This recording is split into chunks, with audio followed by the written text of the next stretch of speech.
Baik anak-anak, sebelum mulai ke inti pembelajaran, alangkah baiknya jika kalian dibagi semuanya itu ada berapa? 30. Nah, alangkah baiknya jika dibagi 6 kelompok. Jadi 5 orang, 5 orang. Sudah? Ya, bagus. Nah, kita masuk ke pembahasan. Yang pertama di sini kita akan membahas mengenai listrik dinamis. Apa ada yang tahu apa itu listrik dinamis? Ya, coba kamu sebutkan. Ya, bagus. Nah, selanjutnya di sini di listrik dinamis ada beberapa poin yang akan disampaikan. Yang pertama itu ada hukum Ohm. Apa ada yang tahu hukum Ohm itu apa?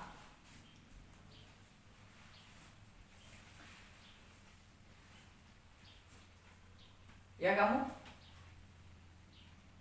Ya, bagus. Nah, sekarang Bapak akan tanya lagi. Apa ada yang tahu persamaan hukum Ohm atau rumus hukum Ohm itu apa? Bagaimana? Coba Dudi. Ya, jadi hukum Ohm itu, persamaan hukum Ohm itu dapat dikatakan dengan pir, ya. Pi di sini apa? Nah, pi di sini itu untuk tegangan. I di sini itu untuk apa? Kamu? Ya, I di sini itu untuk arus. Dan satu lagi R. R di sini itu untuk hambatan. Bagus. Nah, di sini ada hambatan. Apa kalian tahu ini apa? Coba kamu apa? Ya, ini resistor. Jadi resistor atau hambatan itu suatu penghantar sebanding dengan penghantar dan berbanding terbalik dengan luas penampangnya. Nah, bisa dilihat di sini bahwa R di sini itu adalah hambatan penghantar dengan nilai satuannya itu ohm. Terus di sini ada rho. Rho di sini adalah hambatan jenis. Hambatan jenis ya. Terus di sini ada L. L di sini itu panjang penghantar. Dan A itu luas penampangnya. Satuannya itu meter persegi. Nah, selanjutnya ada rangkaian hambatan. Telah Bapak sampaikan kemarin bahwa hambatan itu dibagi menjadi dua, yaitu ada rangkaian hambatannya. Pertama itu ada rangkaian seri dan yang kedua itu rangkaian paralel. Nah, rangkaian seri bisa dilihat di sini bahwa rangkaian seri itu tersusun sejajar, tidak bercabang. Tidak bercabang ya.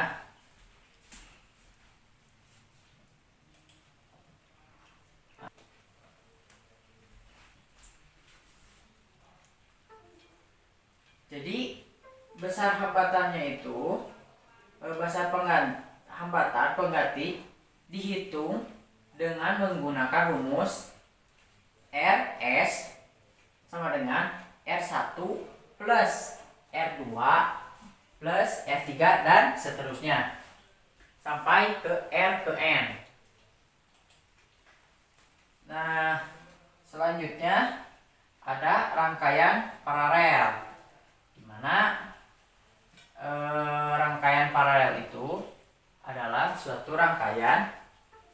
yang dapat bercabang gitu, tidak tersusun satu line gitu, jadi banyak cabangnya, jadi bercabang. Nah, itu rangkaian paralel. Persamaan yang digunakan untuk menjadi nilai paralel itu sama dengan I per RP sama dengan, bukan I ya, maaf, ini tuh 1 per RP sama dengan 1 per R1 tambah 1 per R2 tambah 1 per R3. Nah, yang kedua, poin kedua itu adalah ada hukum Kirchhoff. Nah, coba sekarang kelompok 3 sebutkan bunyi hukum Kirchhoff. Nah, ya bagus. Nah, jadi hukum Kirchhoff itu, hukum 1 Kirchhoff dapat dikatakan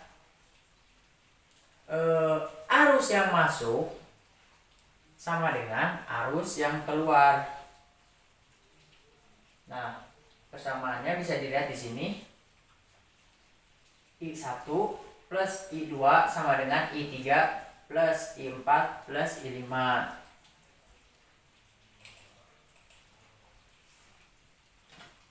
Nah, selanjutnya ini sama saja ya.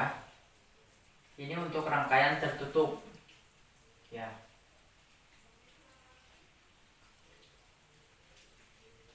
Nah,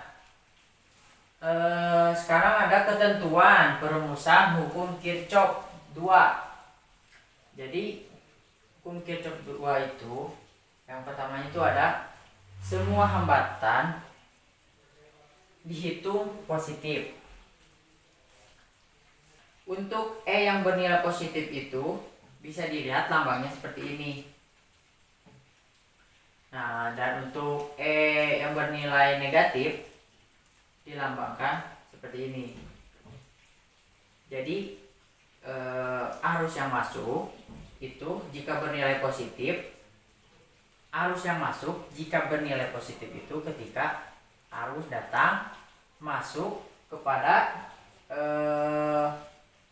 suatu elektrolit atau bisa dikatakan dengan elko. Nah, dengan melalui kaki negatif dan keluarnya itu pada kaki yang positif. Nah, itu untuk yang E-nya bernilai positif. Nah, sebaliknya jika E bernilai negatif itu ada arus masuk yang masuk ke dalam kaki elektrolit atau elko itu, kaki yang positif dan keluarnya itu negatif. Jadi inputnya itu positif, outputnya itu jadi keluar negatif itu. Nah, selanjutnya di sini ada kuat arus listrik pada rangkaian sederhana. Nah, dapat dilihat di sini rangkaian sederhananya. Coba Bapak mau kasih pertanyaan sini atau jawab sama kalian. Jika di sini R-nya sama dengan 3 ohm, terus energinya atau potensial listriknya Bapak kasih tegangan 5 volt, berapa arus yang dihasilkannya? Coba 6 kelompok ini bisa mengerjakan ini. Siapa yang cepat, maka ada reward nanti dari Bapak. Coba waktunya dimulai dari sekarang. Waktunya 2 menit. Mulai dari sekarang. Silakan. Ya, kelompok 4 bagus. Nah, sekarang pada kuat membuat arus listrik pada rangkaian tertutup. Jika tadi rangkaian terbuka, sekarang rangkaian tertutup.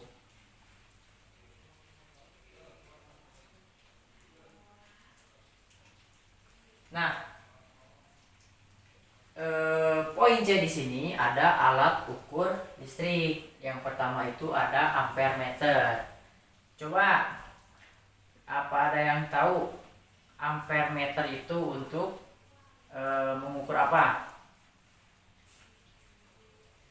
Coba kelompok 5. Ya, ampere meter itu untuk mengukur suatu arus pada suatu rangkaian. Nah, selanjutnya ada voltmeter. Nah, di sini bisa dilihat bahwa voltmeter ini berfungsi untuk mengukur besarnya tegangan dalam rangkaian listrik. Voltmeter di sini diukurnya itu atau ketika pengukuran itu secara paralel. Nah, berbeda dengan ampere meter yang tadi. Jika ampere meter yang tadi dilakukan pengukurnya secara seri.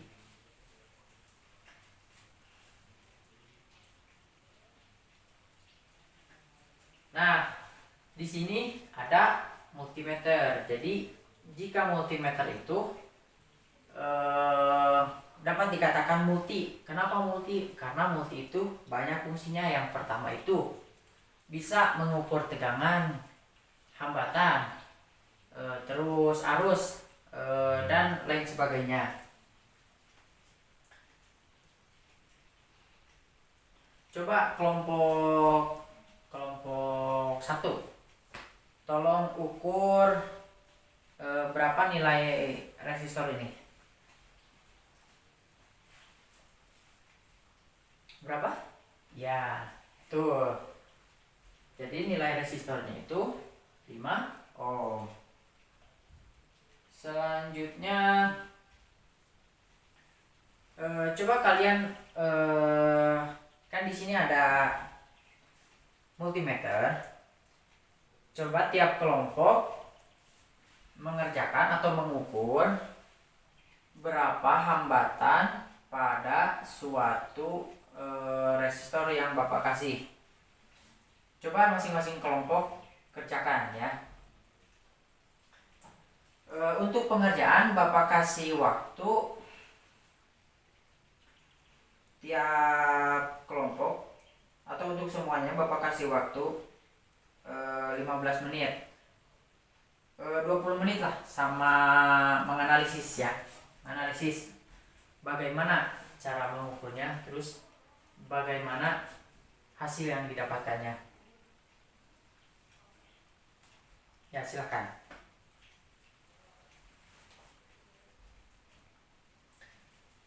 Ya, waktunya sudah habis. Coba kelompok 2. Apa yang kelompok kalian dapatkan? Coba perwakilannya satu orang untuk menyebutkan. Ya, kita kasih apresiasi untuk kelompok 2. Bagus ya. Analisisnya cukup bagus. Nah, ini untuk pemanfaatan listrik dalam kehidupan sehari-hari. Jadi aplikasi pada bidang itu contohnya ya pada industri, pada mesin-mesin industri ya. Jadi pada mesin-mesin industri itu membutuhkan tegangan yang tinggi itu. Nah, selain itu pada bidang kesehatan. Bidang kesehatan pun perlu adanya listrik gitu. Selain itu, di lingkungan kalian sendiri, kalian pasti dapat menemukannya. Antara lain itu dapat menjadi peralatan rumah tangga seperti TV, handphone, freezer gitu dan lain sebagainya. Mungkin cukup sekian ya. menurut Bapak sudah cukup. Besok kita lanjutkan kembali pada pertemuan selanjutnya pada hari Rabu depan ya. Ya, cukup sekian dan terima kasih.